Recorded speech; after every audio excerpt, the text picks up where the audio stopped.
Monday. Now, the Department for Health and Social Care says there will be no limit on the number of visitors to care homes and that self-isolation periods for residents will be reduced or scrapped. Let's speak to Diane Mayhew, who's co-founder of Rights for Residents now. Diane, very good morning to you. This is a significant announcement and will mean the world to many, many families. Oh, Charlie, and I could actually cry with relief. We've actually been asking our members to write to their MPs, asking for all visiting restrictions to be lifted, because we know that it is definitely safer now. You've even had like Jeremy Richardson, who's the CEO of one of the third largest care providers, asking for, care homes to be run as care homes, not prisons any longer. And as I said when I came on your show last time, care home residents, the majority have been triply vaccinated. We wear PPE. There is no reason whatsoever why this shouldn't have happened sooner, but it's happened today or from the 31st of January, and I could not be happier. Yeah, let's just to confirm for people, because it is a story that's only just broken the last hour or so. So this is from Monday, the 31st of January. There'll be no limit on the number of visitors allowed into care homes. Self-isolation periods will be cut. So it is a significant announcement. And I know that, like a lot of families, you have been affected by this during the 2-year period as well, of just not being able to go to those that your loved ones. Absolutely. I'm going to try and say this without getting upset, but I couldn't see my dad when he died in hospital.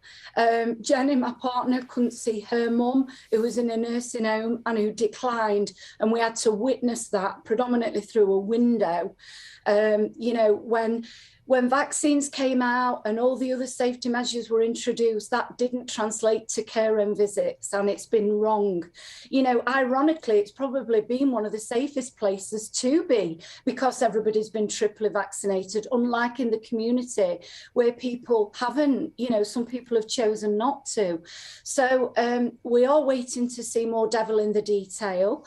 I know the isolation period has been cut as well to be brought more in line with the staff isolation period, but it's still not that clear. So we'll reserve judgment on that. And of course, Charlie and Nugget, we are still going to be campaigning for Gloria's Law, which will enshrine the right of every resident to nominate an essential caregiver in law, because as we know with these guidance, rules, restrictions, whatever you want to call them, they can change at any minute. And, if this should change again, then we need to make sure that we are legally able to go in and provide that support that residents so need for their mental health and well-being.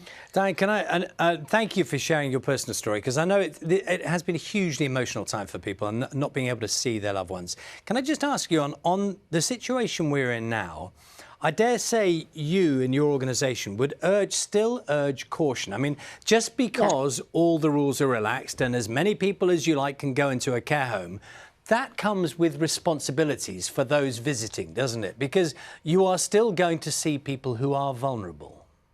Absolutely. But, Charlie and it also comes with responsibility for staff. And this issue has caused a huge divide anyway. And then, because staff are living in the community and they have 100% freedom, they don't have to abide by any restrictions at all. And they're going into care homes and providing personal care. And the fact that relatives have been kept out has caused a lot of angst and upset. Because COVID's still been getting in anyway, because staff have been testing positive. And, I had this argument, or not an argument, a debate with a carer yesterday, because we support carers and we support care homes. And we actually came to the same conclusion that we're all in this together. We should be united and we should all be acting responsibly. And relatives are not going to want to take COVID into a care home. Even before the pandemic, Jenny and I used to visit all the time.